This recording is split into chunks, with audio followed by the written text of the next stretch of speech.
오늘은 포도원 품꾼의 비유에 대해서 말씀을 드리고자 합니다.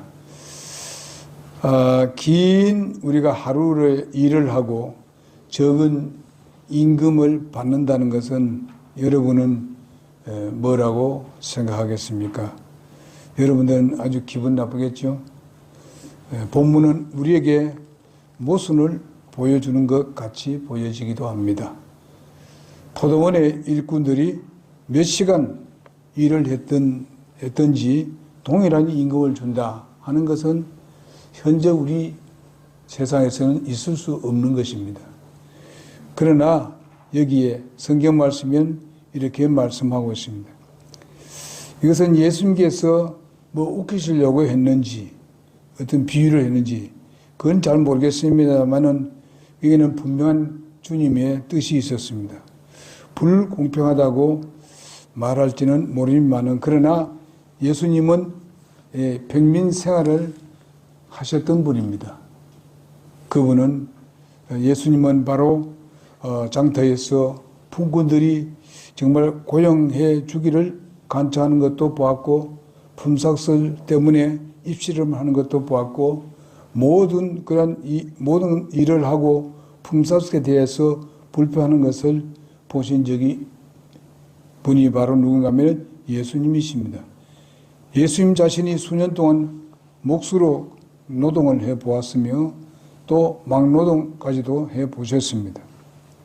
이렇게 이 비유에서 예수님께서 가르치고자 하신 의도는 절대로 뭐 구원에 대한 이야기도 아니고 또한 데나리온의 어떤 한 데나리온이 뭐 구원에 상징하는 것도 아니고 시간은 구원받는 시각을 말하는 것도 아닌 것을 우리는 볼 수 있습니다. 이 비유는 상급에 대한 비유도 아니었었습니다.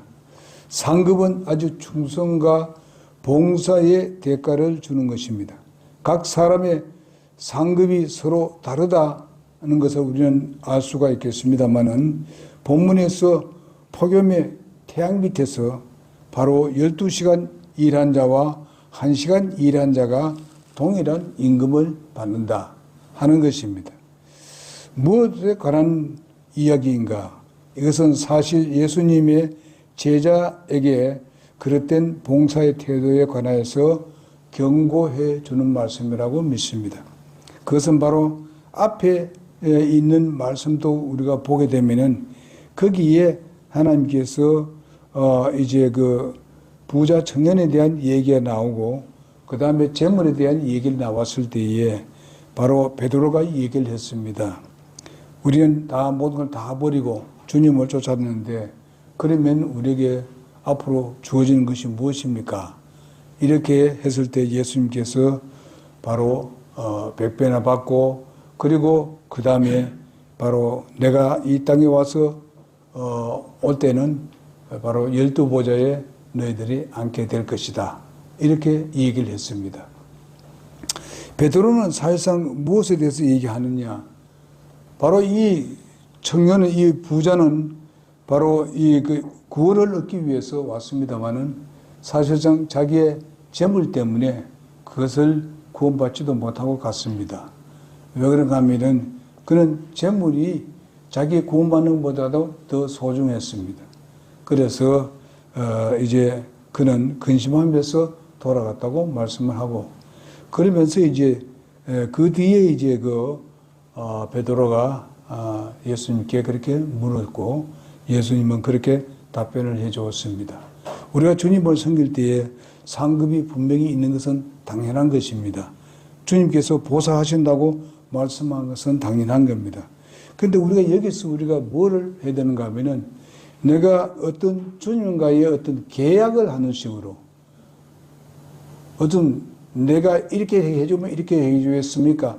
이런 자세로 주님을 섬겨서는 안 된다 하는 것입니다. 왜냐하면 이미 하나님은 우리에 대해서 모든 걸 최선을 다해서 모든 것을 공급하시는 하나님이시고 또 이 세상에 같이 사람들 같은 그런 방식으로 보상하시는 주님은 아닌 것입니다. 정말 우리가 뭔가 이렇게 해주면 하겠습니다. 저렇게 해주면 이렇게 하겠습니다. 이것은 하나님과 뭐 하는 겁니까? 뭘 하는 게요? 뭘 하는 거예요? 거래하는 거죠, 거래. 예. 하나님하고 거래해서 되겠습니까? 하나님은 알아서 해 주실 겁니다. 세상에서 주는 것보다 훨씬 더 큰 걸 주시는 하나님이시고 더 중요한 것을 우리에게 주실 것입니다. 우리가 요구하는 것이 이런 일을 하게 되면 하나님이 이것보다도 더 좋은 것으로 주시는 분이 하나님이십니다. 그렇기 때문에 우리는 베드로와 같이 거래해서는 안 된다. 예? 거래해서는 안 된다. 이런 것을 우리가 교훈을 받게 되는 겁니다. 그래서 오늘 보게 되면은 여기 아침에 나가보니까 이 주인이 나가보니까 이제 누가 일할 사람이 없는가 가보니까 사람들이 있었습니다. 아침 나와서 몇 시입니까? 3시쯤입니까? 봅시다. 거기 보게 되면은 네, 그래서 가보니까 시장에 사람들이 있었습니다. 그래서 그 사람들에게 뭘 한 데나리온만 주기로 하고 한 데나리온을 주기로 하고 그렇게 그 사람들을 일하러 들어가라고 얘기했습니다. 그 사람들 이 당시에 본다면은요 어디에 무슨 요즘같이 무슨 월급을 얼마 이렇게 결정해서 일하는 것이 아니고 여기는 지금 거리에 나와서 누가 나를 쓸 사람 없는가 하면서 쓸 사람이 있으면은 어떤 사람은 거래를 해야 됩니다. 하고 들어가는 사람이 있고 어떤 사람들은 뭔가 하면 거래보다도 그저 나를 써줬으면 좋겠습니다. 이런 사람도 있는 것입니다. 그리고 이제 보니까 마지막에 보니까 이제 일할 시간은 1시간밖에 안 남았는데 너희는 왜 이렇게 놀고 있느냐? 나를 쓰는 사람이 아무도 없습니다. 나를 와서 좀 일하라고 하는 사람이 아무도 없습니다. 이렇게 얘기하니까 예수님께서 참 그 주인이 얼마나 마음이 참 불쌍하게 했습니까? 야, 이 사람이 와서 너 그러면 내 그 일터에 가서 일하라. 이렇게 했습니다. 그래서 결과서는 마지막에 이제 그 품삯을 주는 데 있어서 보니까 이거 맨 마지막에 들어간 사람 1시간 일하는 사람 있잖아요. 그 사람부터 주는 거예요, 이걸. 주는데 근데 맨 처음에 들어간 사람 보니까 12시간을 일을 했는데 그냥 이 한 데나리온을 주는 거 보니까 우리는 12데나리온을 주지 않겠는가? 이렇게 예상을 했다 이 말이죠. 생각을 했다 봐요. 근데 받고 보니까 어때요? 똑같습니다. 예? 그 불공평하지. 1시간 일한 사람하고 12시간 일한 사람하고. 근데 우리가 중요한 것은 여기에 맨 처음에 들어간 사람들은 이 주인과 계약을 했어요. 이 정도 해줘야만 우리는 일하러 갑니다. 그러니까 주인 그래 가겠다 하고 돌려보냈습니다. 근데 여기에 보게 되면요 몇 시에 들어갔습니까? 또 어떤 사람은 3시면 지금 여기에 시간별로 우리 한국 시간하고 차이가 6시간 차이 있습니다. 그러니까 3시는 9시지, 그죠? 예, 9시에 들어간 사람도 있고. 또 몇 시에 또 있습니까? 12시에? 12시면 몇 시입니까? 11시죠? 예, 11시에. 이렇게 해가지고 들어갔습니다. 그러니까 6시간 차이로 이렇게 본다면은 시간이 그렇게 되고 있습니다. 차이가 이렇게 많게 들어갔는데도 불구하고 똑같이 주었습니다. 이것은 주인의 마음입니다. 앞에서 그 사람들은 그렇게 불평했지만은 주인이 잘못한 거 하나도 없어요. 왜냐하면 그렇게 주기로 하고 갔습니다. 저를 또 오케이 하고 들었습니다. 그러나 주인이 봤을 때에 이 사람들의 삶이라든지 아니면 그 호소하는 간절함이라든지 아니면 가서 일하는 사람들의 모습을 보니까 정말로 어떻게 일을 하는지 그것을 주인이 살펴봤겠죠. 보니까 맨 처음에 들어간 사람들은 그저 약속은 했는데 일도 하는 척 많죠.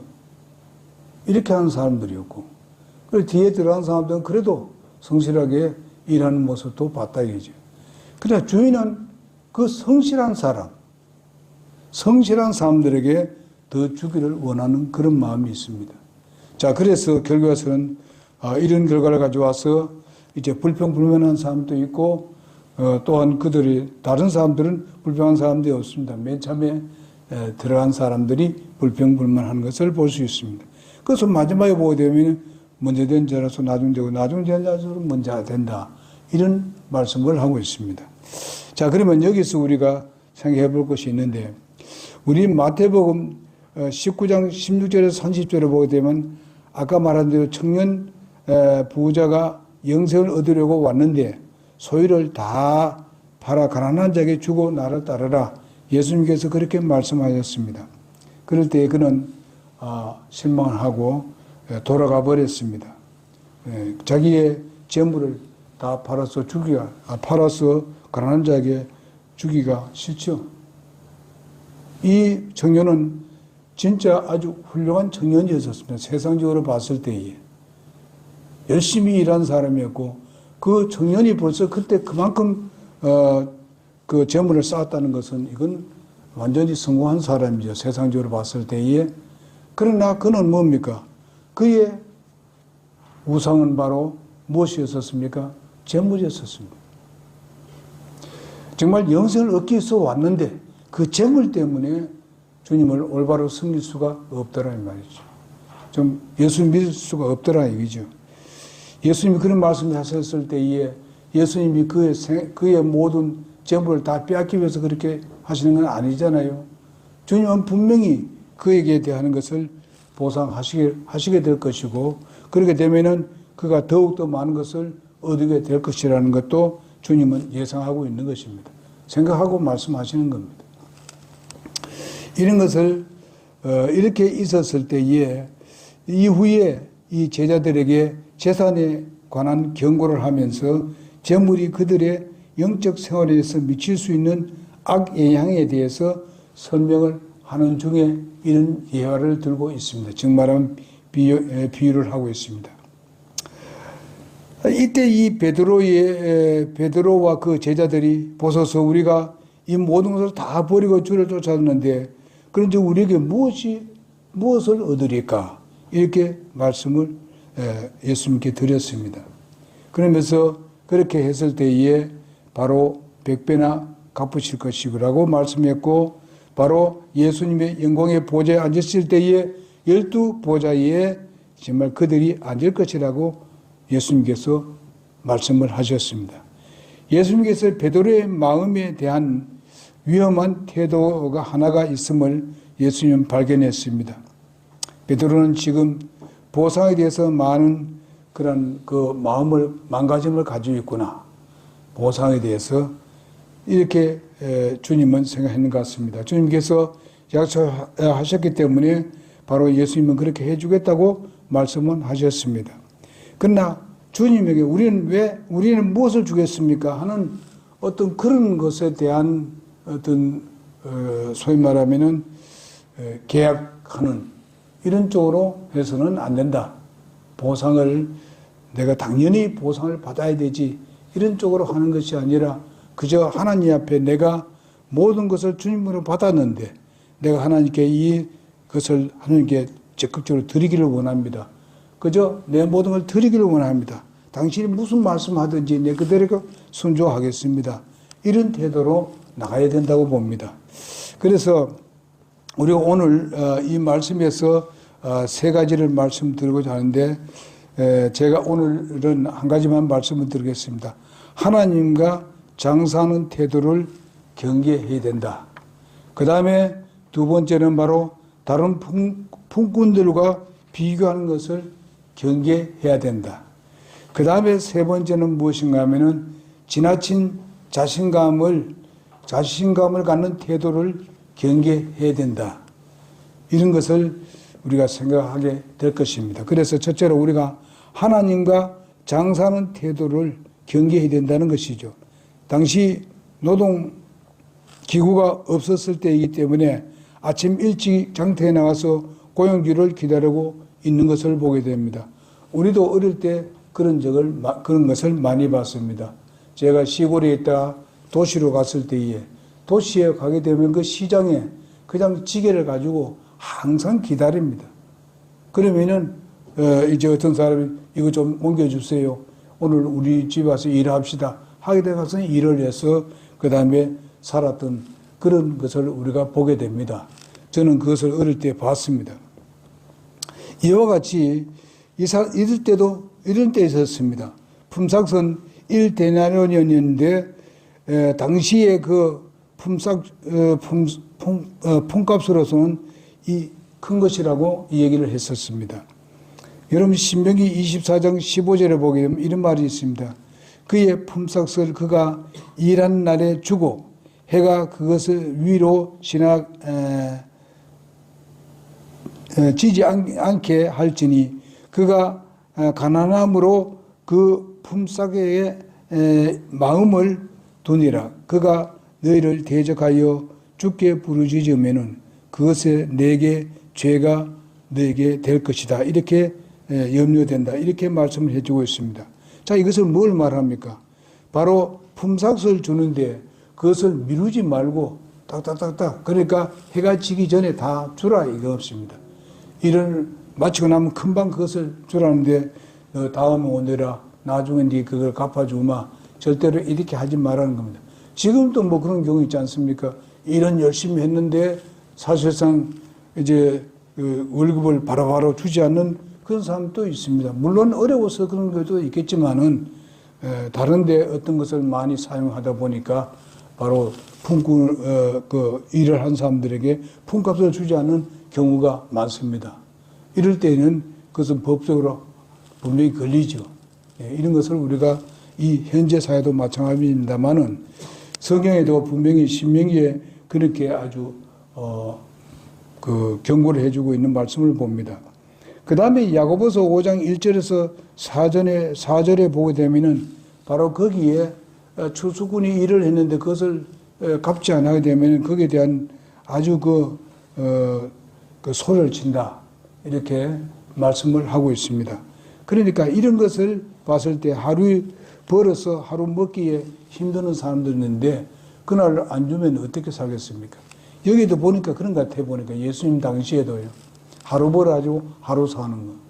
이런 사람들인데 그것을 미루거나 이렇게 하면 안 되죠. 또 아까 말한 대로 이제 같은 그런 시간을 나는 많이 했는데 왜 그렇게 하느냐. 그러나 계약을 그래 했기 때문에 예수님은 그렇게 줄 수밖에 없습니다. 주인은 그래 줄 수밖에 없어요. 그것이 잘못된 건 아닙니다. 그러나 그 주인은 마음이 아주 풍부한 분이었고 어려운 사람을 돕고자 하는 그런 마음이 간절한 마음이 있었던 건 주인입니다. 그래서 이렇게 너희가 이게 참 어렵구나. 너를 데려갈 사람도 없고 이랬는데 내가 우리 일터에 와서 1시간 일했다 할지라도 내가 보니까 너 참 어려운 사람이다. 그래서 내가 똑같이 주겠다. 이렇게 하는데 누가 이렇건 저렇건 말할 필요가 없다는 것입니다. 주님의 마음이 그와 같을 것입니다.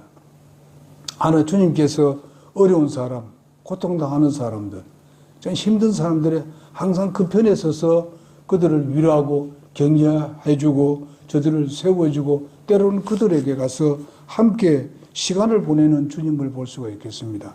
그래서 이런 주님을 우리에게 보여주고 있다고 믿습니다. 그러니 우리는 어떤 태도를 해야 하나 장사해서는 안 된다. 정말하면 오늘날 주님을 파는 사람이 있다. 주님을 팔아서는 안 된다 이겁니다. 주님과 흥정을 하고 아니면 주님의 이름을 파는 이런 사람이 되어서는 안 된다는 것입니다. 우리가 주님을 섬길 때에 어떻게 하든지 주님의 영광을 위해서 우리가 살아야 되지 않습니까? 우리가 말과 모든 행동이 그리고 우리가 모든 생활하는 그것이 하나님께 영광이 되어야 된다는 것이죠. 예? 영광이 되지 못하면은 주님의 이름이 어떻게 됩니까? 욕을 먹습니다. 그러니까 우리가 주님의 영광을 위해서 사는 여러분과 내가 되면은 주님은 그것을 결코 잊지 않으시는 분입니다. 포도원 주인은 바로 비 오기 전에 추수를 하려고 아침 6시에 가니 몇 명의 품꾼이 구했습니다.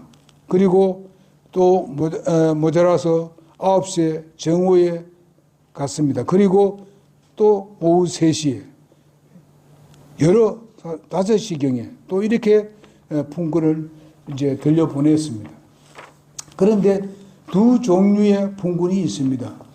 첫째 보면은 아침 일찍 고용된 자는 품삯을 알지 않고는 일터를 가려고 하지 아니합니다. 그래서 주인은 1데나리온을 약속하고 데려갔습니다. 도중에 들어온 고용은 바로 계약이 없었습니다. 주인이 알아서 주기로 기대하고 일터에 가서 일을 했습니다. 너희도 포도원에 들어가라. 내가 너희에게 상당한 것을 주리라고 약속을 합니다. 그들은 주인의 말과 인격을 믿고 들어갔습니다. 여러분, 내가 주님께 헌신하고 드려질 때에 우리는 주님을 전적으로 의뢰합니다. 그분의 인격을 전적으로 우리는 신뢰하고 의뢰했기 때문에 우리가 구원받았을 때도 그래 구원받았지만은 우리가 신앙생활 할 때도 그렇게 해야 합니다. 주님을 전적으로 주님을 신뢰하고 의뢰하고 맡기고 주님이 일을 해야 된다고 믿습니다. 주님하고 흥정을 해서는 안 된다는 것입니다. 맨 처음에 아침에 맨 처음에 들어간 사람들은 주님과 흥정을 한 것입니다. 이렇게 주시면 내가 가겠습니다. 그래서 그래 하자 했습니다. 그렇게 하는 사람하고 주님께서 그냥 얼마 주시든 간에 관계없이 나는 주님의 말씀에 순종하겠습니다. 열심히 일하겠습니다. 주님 앞에 쓰임을 받는 사람들은 이렇게 된다고 믿습니다. 그 다음에 믿음을 보고 임금을 지불하시는 주인을 볼 수 있습니다. 이러한 믿음 때문에 순서를 바꾸어 지불했던 것을 보게 됩니다. 맨 마지막에 고용한 일꾼부터 품삯을 주었는데 오후 5시에 고용된 자가 바로 1데나리온을 받으니까 아침 6시에 온 사람들이 뭐라 합니까? 우리도 이렇게 12시간을 했으니까 12데나리온을 받겠지 했습니다. 이렇게 바로 일괄적으로 1데나리온만 건네주었습니다. 이들은 불평을 했습니다. 아마도 12시간 일을 했으니까 역시 우리에게는 12갑절을 주지 않겠느냐 이렇게 생각을 했습니다.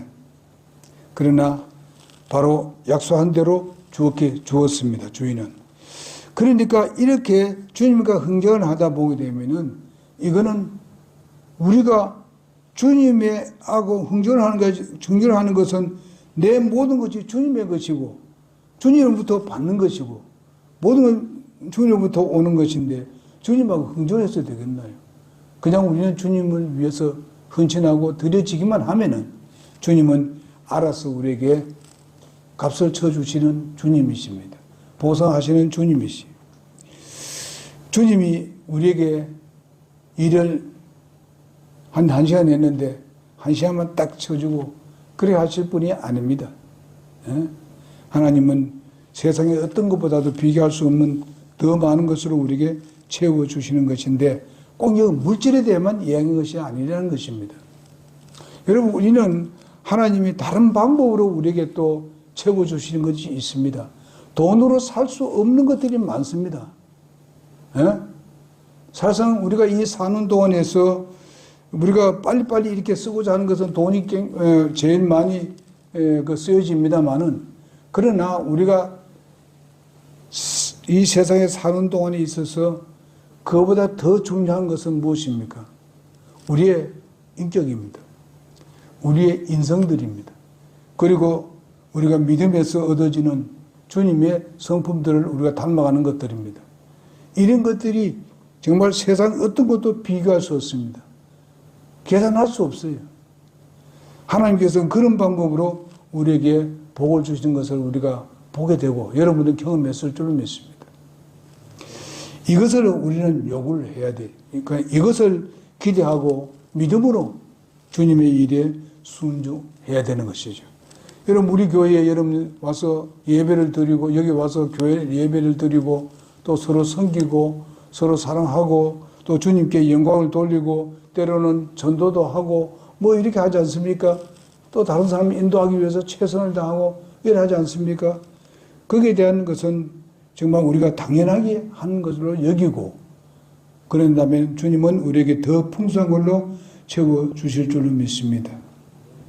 우리가 때로는 어떤 어려움을 당할 때에 그 어려움을 당하는 위험도 있는데 때로는 하나님께서 그것을 막아줄 수도 있는 것입니다. 우리는 그것을 상상을 못합니다. 그렇지만 우리는 그런 것들을 지나고 보게 되면 그런 것들이 있었어요. 하나님은 그런 것들로 우리에게 또 채워주는 것도 보게 되는 것입니다. 절대로 주님 앞에 간절히 기도하고 주님 앞에 헌신하고 주님 앞에서 예배드리고 하는 이런 부분에 대해서 절대로 헛된 일이 아니라는 걸 여러분 기억해 주시기 바랍니다. 주님께서 보상하시는 하나님이십니다. 세상에서 어떤 것도 비교할 수 없는 그것들로 주님은 채워주시는 주님이십니다. 여러분 그런 것을 앞으로 살면서 더 경험하게 될 것입니다. 여러분 베드로에게 적용된 말씀을 우리가 볼 수 있겠는데요. 베드로는 바로 주님을 섬기는 데서 대가를 알기를 원했던 것을 보게 됩니다. 그러면 너는 기대한 대로 내가 주겠다. 그렇게 주님은 말씀하시고 있습니다. 근데 자기가 기대하는 것보다도 예수님께서 뭐라고 했습니까? 내가 왕좌에 오를 때 12보좌 너희를 안기겠다. 안 치겠다. 하는 걸 봤을 때에 사실상 베드로가 기대하는 것보다도 훨씬 더 큰 걸 그에게 주었다고 믿습니다.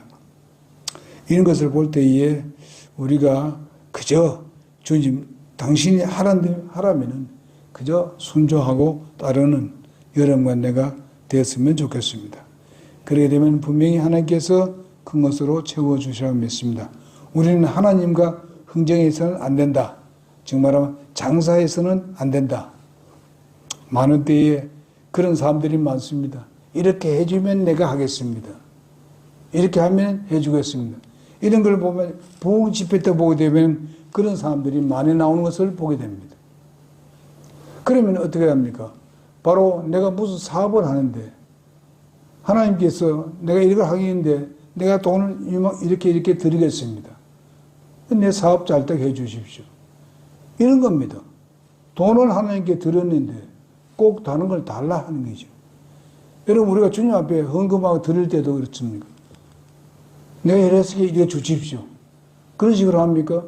아니잖아요. 하나님 감사합니다 하는 마음으로 그냥 내가 기꺼이 정말 내가 그런 아까움 없이 그냥 감사함으로 마음으로 드렸단 말이죠. 그래 될 때에 우리가 내가 가지고 있는 재물과 내가 가지고 있는 돈이 엉뚱한 것으로 나가는 것도 하나님께서 막아주실 것입니다. 그것이 더 중요해요. 여러분 세상 사람들은요 돈을 많이 버지만은 엉뚱한데 돈을 엄청나게 쓰는 것을 우리가 보게 됩니다. 그래서 결국에는 어려움을 당하고 시련을 당하고 가정 파괴가 나오는 그런 것을 우리가 보게 됩니다. 여러분 내가 예수 믿는데 뭐 별 차이 없는 것이 보입니다만은 그러나 나중에 지나고 보게 되면요 그렇지 않습니다. 하나님께서 분명히 우리에게 복을 주시고 은혜를 내려주시게 되는 것을 보게 됩니다. 그래서 하나님께 우리가 계약을 하고 계약을 하지 아니하고 그저 맡기고 드릴 때에 주님은 거기에 대한 큰 보상으로 함께 하시는 주님이라고 믿습니다.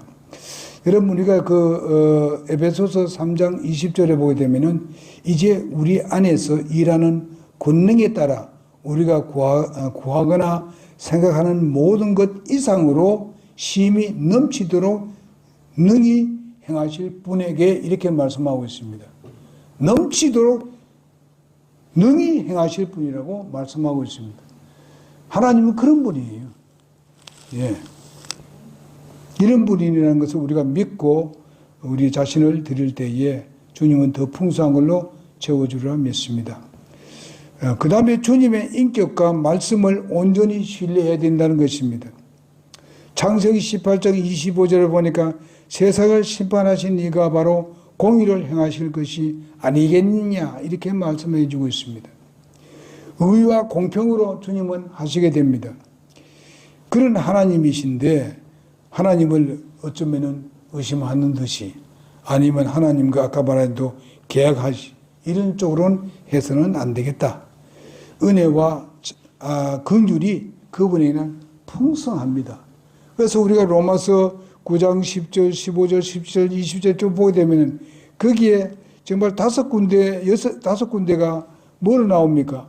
바로 더욱 넘치게, 더욱 하는 말이 계속 나옵니다.